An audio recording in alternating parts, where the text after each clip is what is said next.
1 trillion n'obuwumbi 500 muzino bazitemyetemyemu. Number 1 betaga bilioni 380 380 billion okuzimba Hoima Stadium egere kubanga ekyaze empaka za Africa Cup of Nations ate balino gizimba mu myezi 24 kitegeeza parliament ino kubawo ensimbi mangu nnyo ng'ovudde ku ekyo betaga 100 billion okuzimba training grounds mu Kampala ne Hoima 11 training grounds zibainokera maaso abazimba ng'ovudde ku ekyo Uganda ino okusasula 30 million US dollars ze billion nga 10-14 zirina okusasula Confederation of African Football bwe bakukyaza kakati emisinde president yalagira nti balinyisibwe bakyeptegeyi bawangudde naye Uganda Athletic Federation efuna billion 3 annually kakati mu proposed budget oba mu framework babateredde mu billion 10 nga president bwe yalagira zigende maaso kwa zibaweebwa. Of course ebintu byadde bingi nnyo balina okusengula ekitebe kya National Council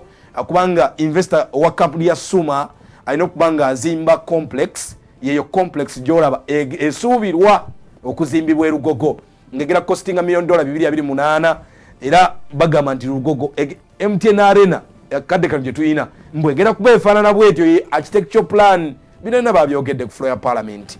In fact kubabadde mu kakiiko nebagenda maaso kwa batematema ku nsimbi ezo naye nafunyeko ku Sentebe in fact Secretary General Golaba oyo Dr. Bernard Patrick Ogwell ngayogera ku bize ya Uganda jaina mbye mizannyo tulina Olympics tulina Paralympics tulina All Africa Games e Ghana yasoke tumulire muko n'ensimbi budget eno kyetegeeza erebe emizannyo bya Uganda nkomawo.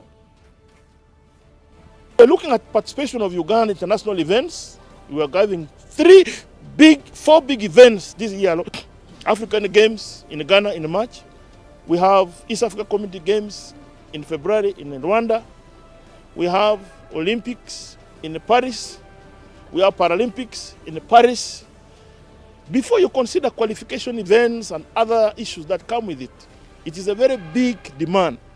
So our budget of council, as we talk now, is at 1.5 trillion in demand. The ceiling, outstanding ceiling, the ceiling in the midterm expenditure framework of government is 48.8 billion.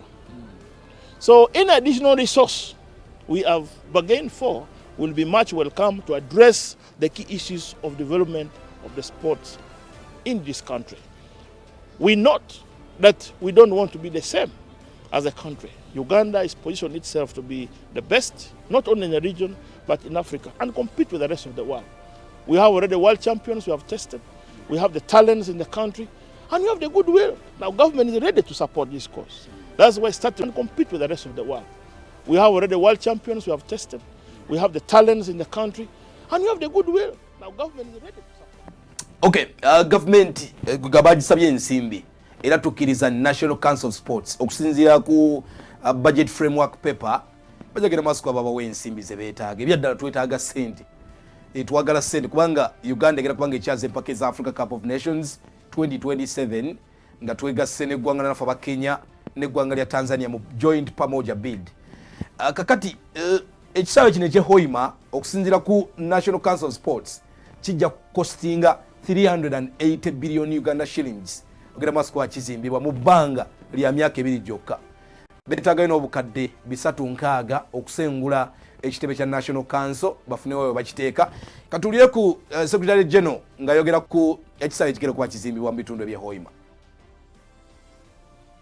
Government has ongoing commitments to undertake starting the next financial year in regard to capital development, where we are supposed to, 1, redevelop Lugogo Sports Complex, which would cost about 208 million US dollars, which is around 790 billion Uganda shillings. We would undertake to build Hoima City Stadium, which is a new stadium the president has directed us to build in Hoima to address the AFCON needs.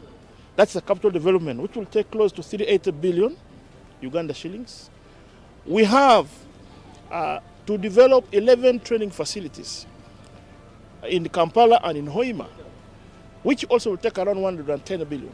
So when you look at that snapshot alone, it reflects that the capital development budget is around 1.4 trillion Uganda shillings.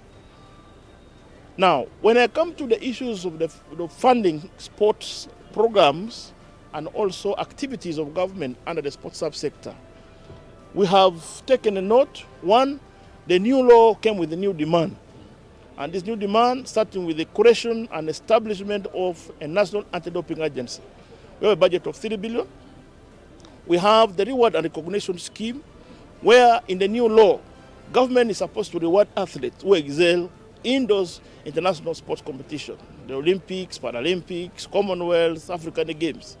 In the law, we have to provide. Previously, this responsibility was done by the goodwill of the president.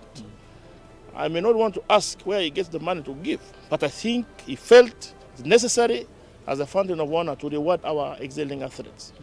So that budget now will come into into a budget framework paper that Parliament should look at, and they see that it is necessary to be improved. Of course, the other one, which is a continuous bargain, the inadequate funding to federations. You know the federations getting 10.7 billion, there are about 27 of them. You cannot do anything with that. Government.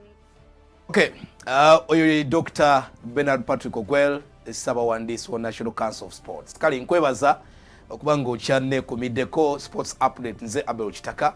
Nja kubanga mbuuza kaba celebrating a birthday olunaku olwaleero abawagizi ba club ya Arsenal Maron Chamaka aweze emyaka 40 olunaku olwaleero, so nga mwabawagira Napoli mujjukira omusajja ono gwe bayita Maurizio Sarri aweze emyaka 65 olunaku olwaleero. Kali kanziruke ngeneke buli w'eggwanga